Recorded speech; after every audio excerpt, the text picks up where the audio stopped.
Hai semuanya, perkenalkan saya Afatul Mufidah, NIM 190321100107 dari Program Studi Agribisnis Fakultas Pertanian Universitas Trunojoyo Madura. Pada video kali ini saya akan membahas tentang analisis tata niaga dengan pendekatan SCP. Berikut kita simak videonya. Judul jurnal. Judul jurnal untuk jurnal acuan yang saya ambil yaitu Analisis Usaha Tani dan Pemasaran Bawang Merah di Kabupaten Tanggamus. Sedangkan jurnal pembanding yang saya ambil yaitu Pendekatan SCP pada pengukuran efisiensi pemasaran bawang merah di Kabupaten Probolinggo. Tujuan penelitian. Yang pertama, tujuan penelitian pada jurnal acuan yaitu menganalisis efisiensi sistem pemasaran bawang merah menggunakan analisis model pendekatan SCP di Kabupaten Tanggamus. Yang kedua yaitu jurnal pembanding dengan tujuan menganalisis efisiensi sistem pemasaran bawang merah menggunakan analisis model pendekatan SCP di Kabupaten Probolinggo. Metode penelitian. Pada jurnal 1, penelitian dilakukan di 3 kecamatan di Kabupaten Tanggamus, yaitu yang pertama Kecamatan Gunung Alip, yang kedua yaitu Kecamatan Kota Agung Timur, dan yang ketiga yaitu Kecamatan Gisting. Responden penelitian adalah petani bawang merah dan pedagang perantara bawang merah.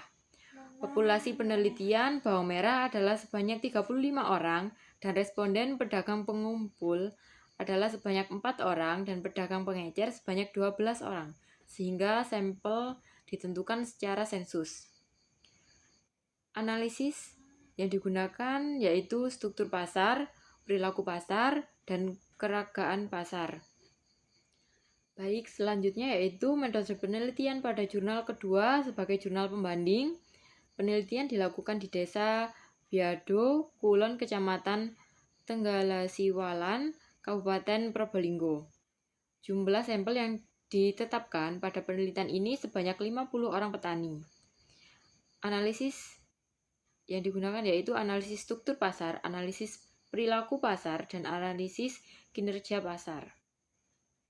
Hasil penelitian pada jurnal 1 yaitu sebagai jurnal acuan, struktur pasar pemasaran bawang merah di lokasi penelitian melibatkan petani produsen, lembaga perantara yaitu pedagang pengupul, pedagang pengecer, dan konsumen akhir. Struktur pasar tidak bersaing sempurna yaitu oligopsoni. Perilaku pasar. Sistem transaksi yang berlangsung adalah pedagang pengupul mendatangi rumah-rumah petani karena sebagian besar petani sudah berlangganan menjual hasil panennya. Selanjutnya yaitu pada jurnal 2 sebagai jurnal pembanding, struktur pasar pada hasil analisis dengan pendekatan rasio konsentrasi menunjukkan bahwa pasar bawang merah di Probolinggo mengarah pada pasar oligopsoni.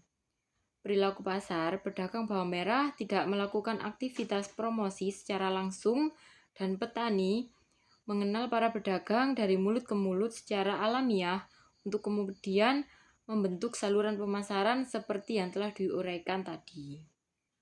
Hasil penelitian selanjutnya yaitu pada jurnal 1 sebagai jurnal acuan, keragaan pasar, sistem pemasaran bawang merah di Kabupaten Tanggamus belum efisien karena rasio profit margin atau RPM di tiap lembaga pemasaran tidak menyebar merata dan margin di tiap lembaga pemasaran masih terlalu besar. Walaupun pangsa produsen sudah cukup besar yaitu sekitar 61,5% sampai dengan 76,9%.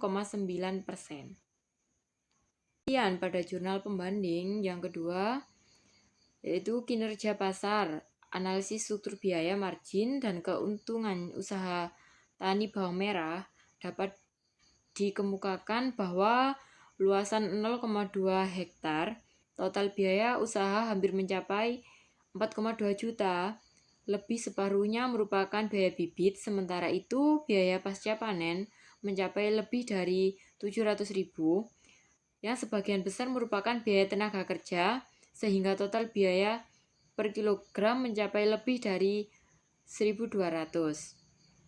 Tingkat keuntungan yang diterima petani cukup besar, mencapai hampir 4 juta atau lebih.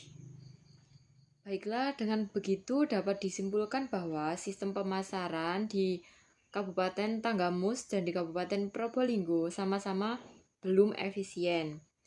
Sekian penjelasan dari saya, kurang lebihnya mohon maaf. Terima kasih dan wassalamualaikum warahmatullahi wabarakatuh.